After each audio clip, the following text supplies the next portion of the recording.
right, and welcome back to day number 6 or option number 6 of ways to get started in real estate investing. And this might be a little bit of a hack, so to speak, of how you can maybe afford to buy more real estate than you might think you are able to. So I'll just start with this.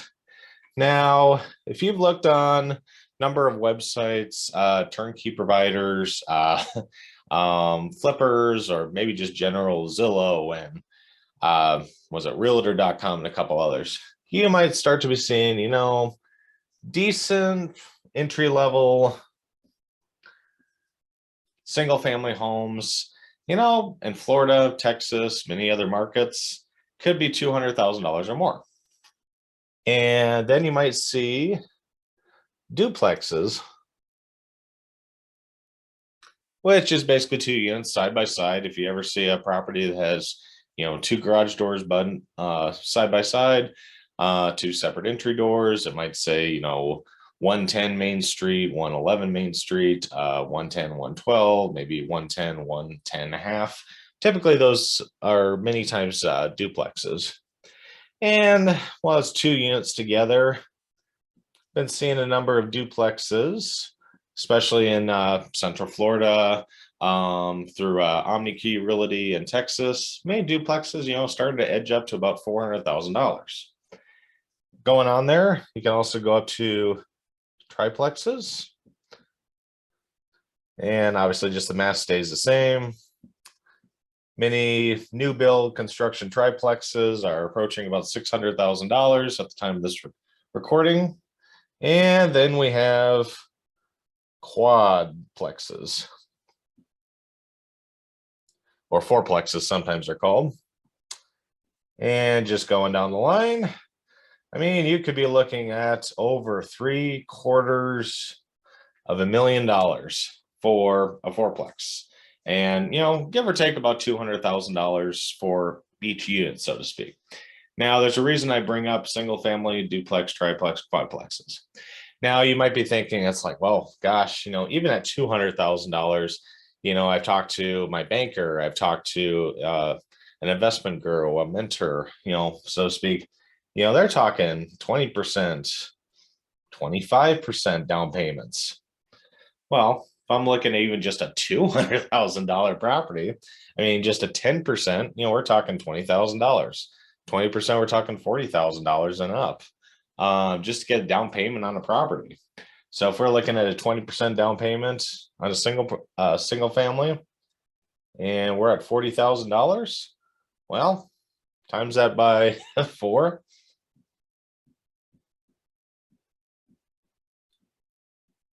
You're at $160,000 you would need as a down payment in order to get a fourplex, which can be the best of both worlds. And I'll get to that here in a minute.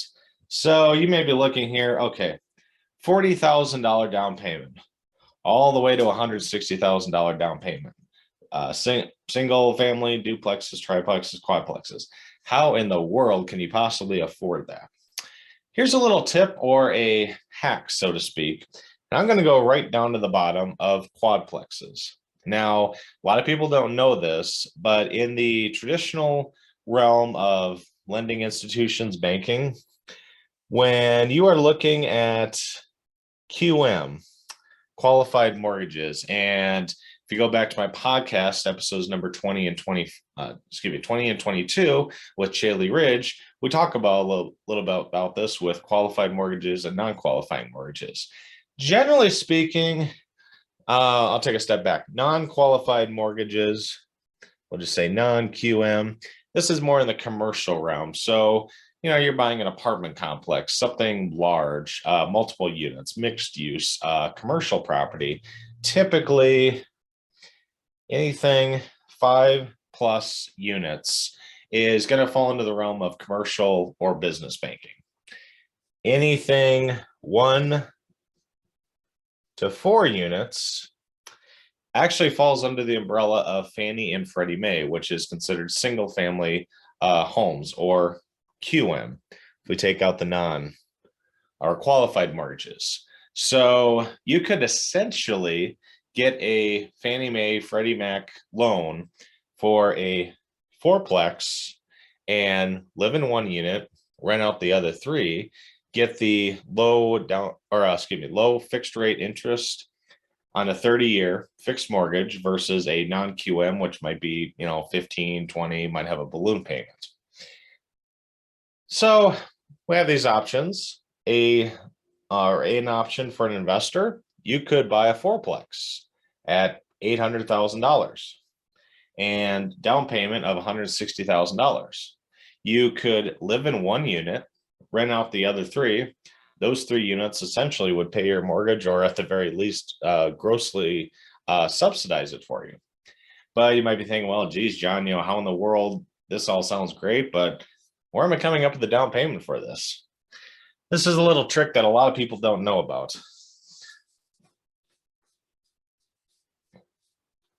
So we're going to go down to, just for a quadplex example here. And again, there's a reason why for this. So if you recall from podcast episode 20 and 22 with Chaley Ridge, Fannie and Freddie Mae, which basically, if you're here in the US, they offer the lowest fixed rate interest for mortgages that is fixed for 30 years. An individual at the time of this recording can get up to 10 essentially slots, and that is per individual. So if you want to get the best interest rate fixed for the longest term, an investor can get up to 10 slots. If you're married and filing jointly, you can actually get up to 20 slots. Now, back to where I said before previously, single family home, as far as the financing is concerned, is centered around 1 to 4 units. So one of these 10 slots could be a fourplex. And instead of just, one single family home, you essentially have 4 doors that are providing you income. So if you wanted to, technically, you could use all 10 of your Freddie Fannie Mae slots times 4 units for a fourplex. You can get up to 40 units utilizing Freddie and Fannie Mae financing. Same thing if you're married, filing jointly, could get up to 80 units.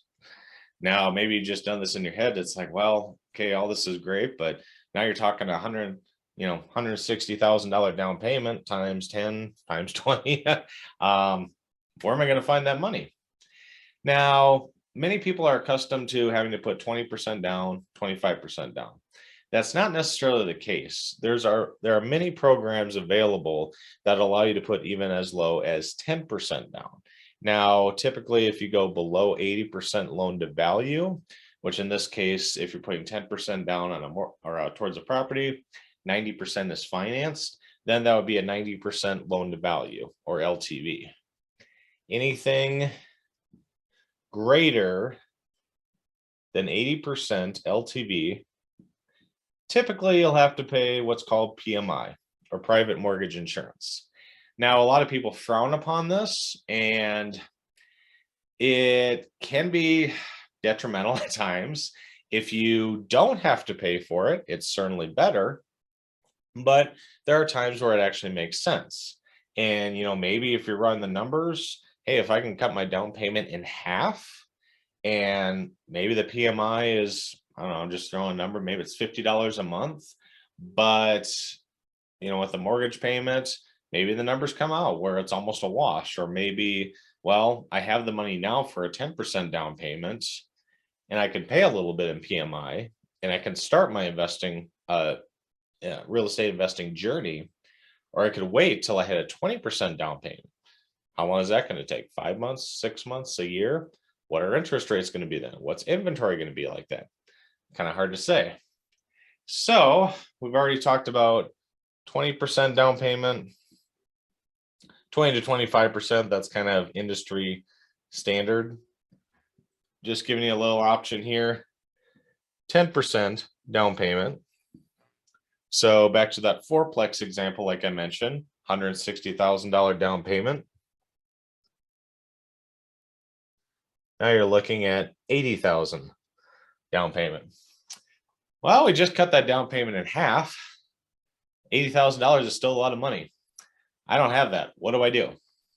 Well, if you're a first-time home buyer and qualify for this, there's other options available.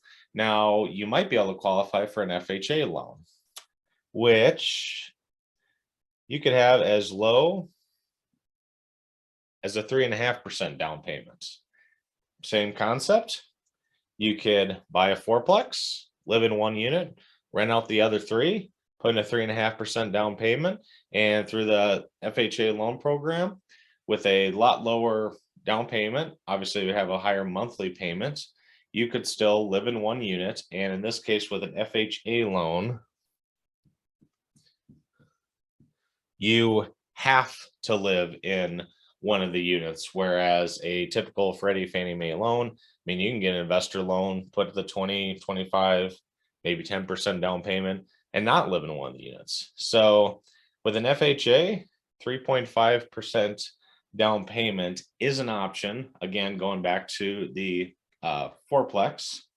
So instead of a $160,000 down payment like we had before, instead of an $80,000 payment that we have here, we're doing, should have brought a calculator. Let's see here, 824. $28,000 down payment for a 3.5% down payment on an FHA loan to get a fourplex, live in one unit, rent out the other three. So we've gone from $160K down payment on a fourplex down to an $80,000 down payment for a fourplex.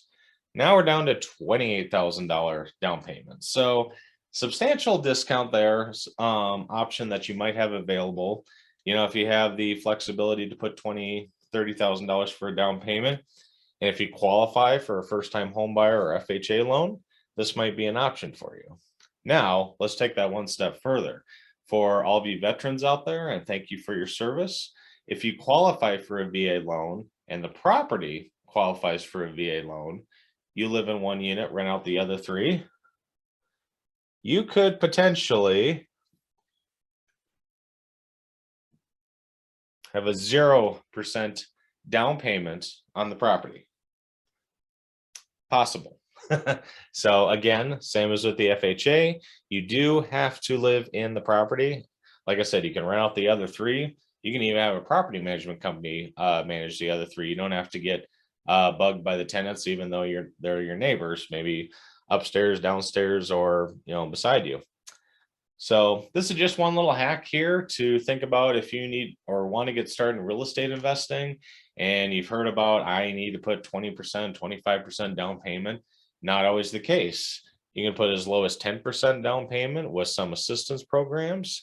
Obviously, we would have to look at PMI or private mortgage insurance. If you qualify for an FHA loan, you can look at 3.5% down payment. Cuts it from about 160,000 to 28,000.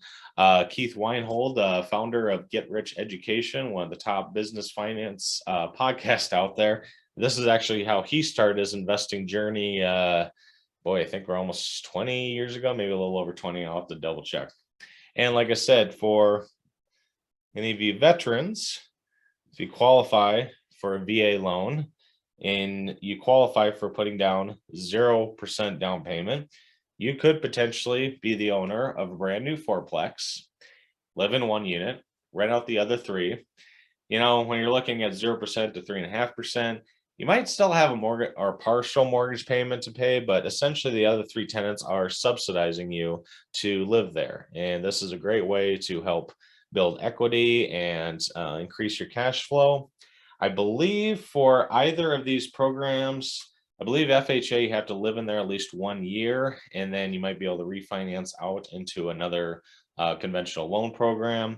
I believe VA is about the same restrictions on there. You have to live in there for at least a year. But if you want to keep the property as investment property, maybe move on, you could refinance into a conventional. Now, obviously, you'd have to make sure that you have some equity built up in it. If you're putting 0 to 3.5% down, might be a little while for the equity growth to get to a higher LTV, or excuse me, lower LTV portion. So there's a higher equity portion for a conventional loan. Typically for refinances, in the conventional world, they're going to look at 75 to 80% loan to value is usually the cap. I've heard of a few going to 85%. We're no longer in the wild west funding days of early mid 2000s, where 100%, even 100 and 105% loan to value options were available. So you got to make sure that the numbers work. Got to be able to refinance this to hit 75, 80, probably absolute max 85% loan to value. Then you can refinance out of these programs. Then you're not under those restrictions that you have to live there. If you want to, that's perfectly fine. But if you want to move on and continue to grow your real estate empire, you could refinance it out into a conventional loan. Then instead of 3 units paying you income, then you have all 4. And if you want to move into a single family home, if you want to buy a condo, a beach house, whatever your heart desires, then all 4 units of the fourplex would be giving you passive income. Just gives you an option to drop your down payment from 160,000 based on an $800,000 fourplex or quadplex, possibly all the way down to 0% down payment. Hope you enjoyed this video. Be sure to subscribe. Like I said, this is day 6, continuing on 30 different ways you can get started in real estate investing. Be sure to subscribe to my channel, my podcast, and as always, reach out with any questions. I am an investor, an educator, and a realtor. So this is what I do all day long.